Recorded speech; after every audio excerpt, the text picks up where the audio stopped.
everybody, welcome to Model Railway Update. Today we have all the stuff on this side because we're going to start the track laying on the left to me but on your right.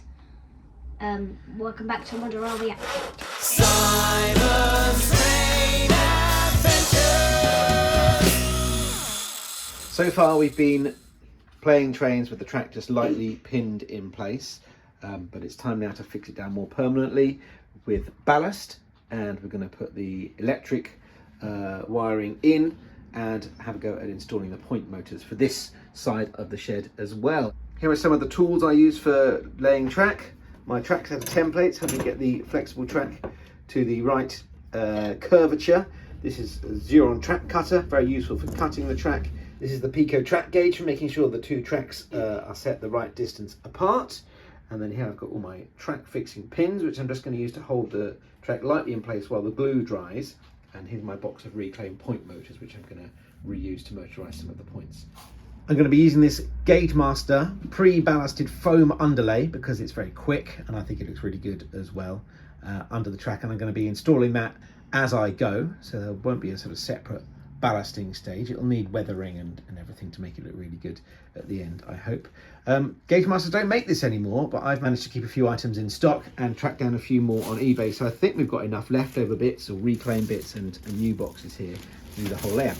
There's also these smaller sheets I think you should use for the yard, although Daddy says you should use them for the points. Well, the yard is going to be mostly points, isn't it? They don't make a one that fits specifically under a point, so you've got to use your own foam and then ballast it separately, so that will be done in a more traditional kind of way.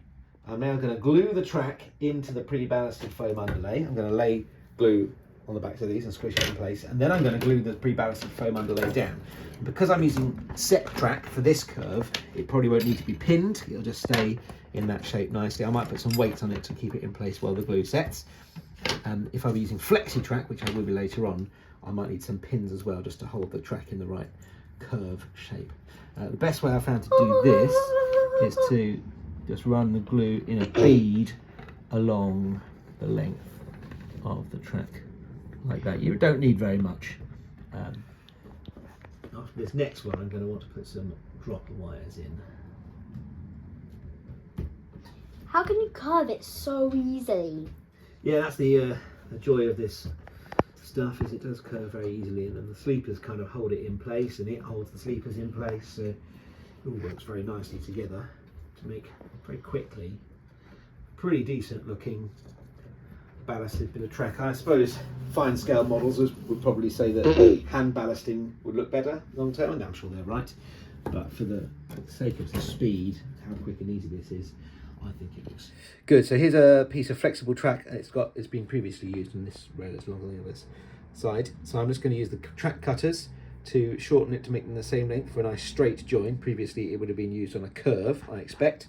So you've got to have these the right way around for it to work, with the flatter side Facing away from the camera. Facing the bit you want to use of the rail, because the other side will be less neatly cut. And then you always cut top to bottom, it suggests. And I do it into a box because quite often the piece you cut off goes flying off. You don't want that to ping into anybody's face.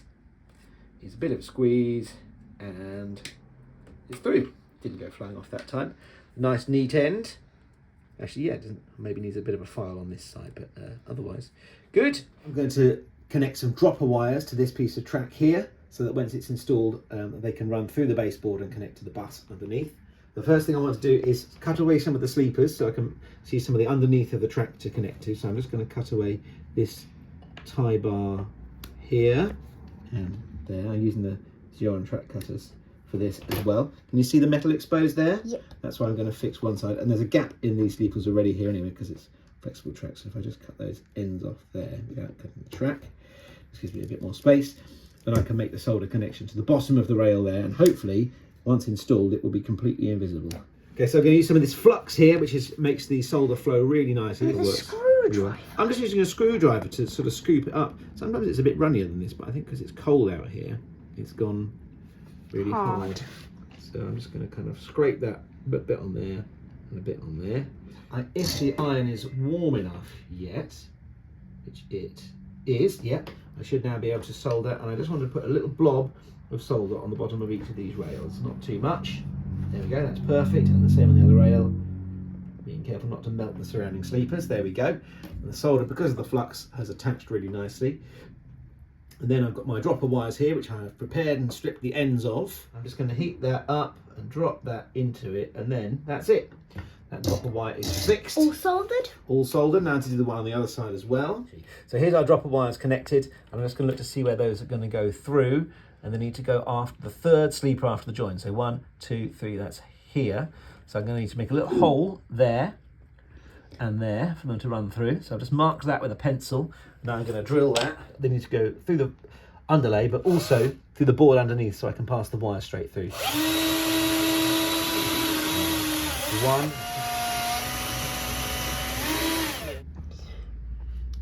I'm just showing you how neat the wires are. Look, they're basically invisible. You can barely If I see lift them. that up there, you can see there's one of the wires there. So when it's all installed flat, you won't be able to see that at all. Got the track on its back, so I can get the glue on the back of these rails again and glue it into the flexi track.